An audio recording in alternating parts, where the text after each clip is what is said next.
Latar belakang. Pemerintah saat ini tengah bekerja keras melakukan penataan terhadap ASN.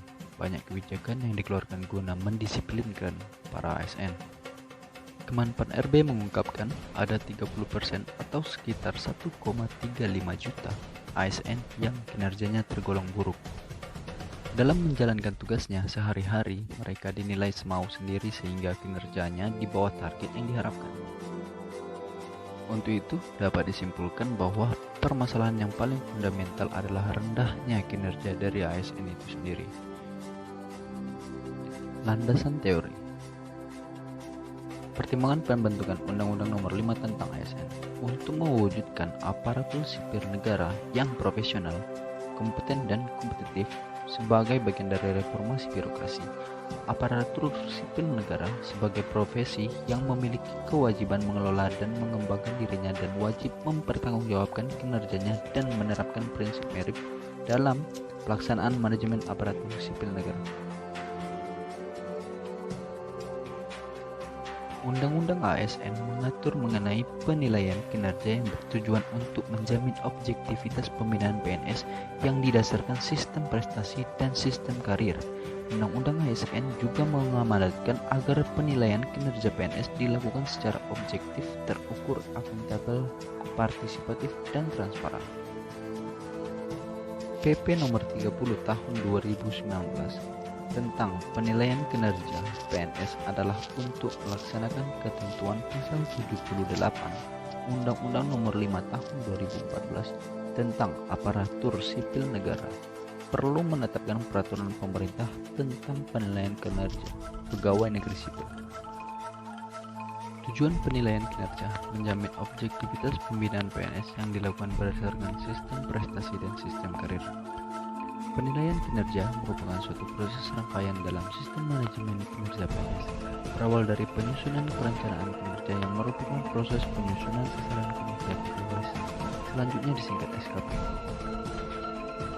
Pelaksanaan pengukuran SKP dilakukan dengan membandingkan antara realisasi kinerja dengan target yang telah ditetapkan. Kemudian dilakukan penilaian kinerja yang merupakan gabungan antara penilaian SKP dan penilaian perilaku kerja dengan menggunakan data hasil pengukuran kinerja.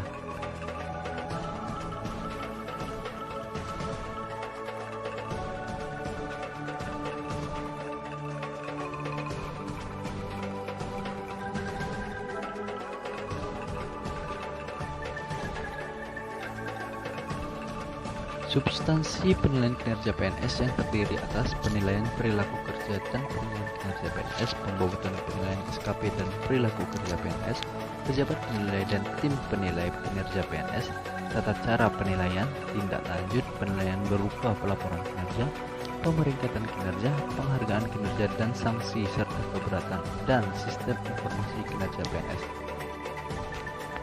SKP atau sasaran kinerja pegawai memuat kinerja utama yang harus dicapai seorang PNS setiap tahun. Selain kinerja utama, SKP dapat memuat kinerja tambahan. SKP JPT disusun berdasarkan pertanyaan kinerja unit kerja yang dipimpinnya dengan memperhatikan rencana strategis dan rencana kerja tahunan.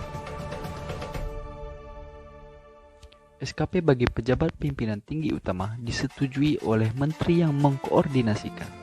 SKP bagi pejabat petinggi media disetujui oleh pimpinan instansi pemerintah, sedangkan SKP bagi pejabat pimpinan tinggi pratama disetujui oleh pejabat pimpinan tinggi media.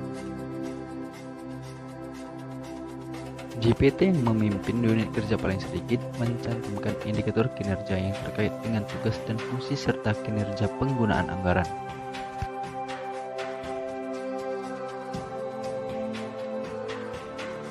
SKP jabatan administrasi disetujui oleh atasan langsung, sedangkan SKP jabatan fungsional disusun berdasarkan SKP atasan langsung dan organisasi atau unit kerja.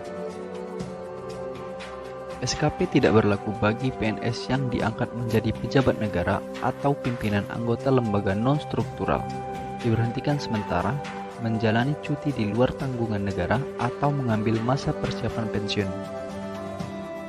Penilaian SKP dilakukan dengan menggunakan hasil pengukuran kinerja yang dilakukan oleh pejabat penilai kinerja PNS. khusus pejabat fungsional, penilaian SKP dapat mempertimbangkan penilaian dari tim penilai angka kredit jabatan fungsional. Penilaian perilaku kerja dilakukan dengan membandingkan standar perilaku kerja dalam jabatan dengan penilaian perilaku kerja dalam jabatan. Dilakukan oleh pejabat penilai kinerja PNS dan dapat berdasarkan penilaian rekan kerja setingkat dan atau bawahan langsung. Penilaian kinerja PNS dilakukan pada setiap akhir bulan Desember pada tahun berjalan dan paling lama akhir bulan Januari tahun berikutnya. Dokumen penilaian kinerja PNS dilaporkan secara berjenjang oleh pejabat penilai kinerja PNS kepada tim penilai kinerja PNS dan pejabat yang berwenang paling lambat pada akhir bulan Februari.